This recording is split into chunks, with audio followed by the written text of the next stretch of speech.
Jambo wa ndugu wapenzi, Yohana 7:13-11 inasema, basi wakatafuta kumkamata, lakini hapana mtu ambaye alimutia mikono kwake, kwa sababu saa yake hajafika bado.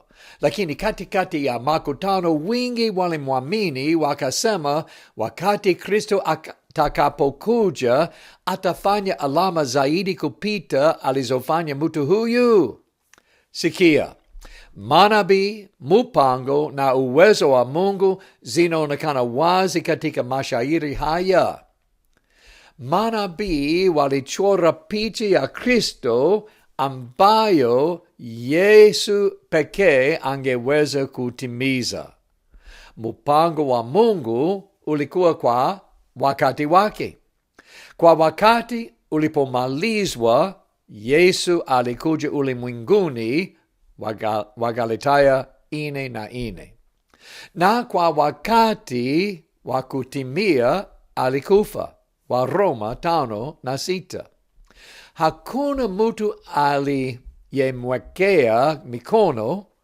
Yesu alikuwa na uwezo kutoa uhai wake na uwezo kutwaa tena. Yohana 10:18. Tunasoma wengi walimwamini. Walijua ya kwamba hakuna mtu angeweza kufanya mambo aliyofanya isipokuwa yeye alikuwa Mungu. Sasa mawazo, angeweza kufanya nini zaidi? Na tunaweza kusema nini zaidi? Huyu Bwana Yesu Kristo alikuja kwa kufa ili sisi tupate kuishi.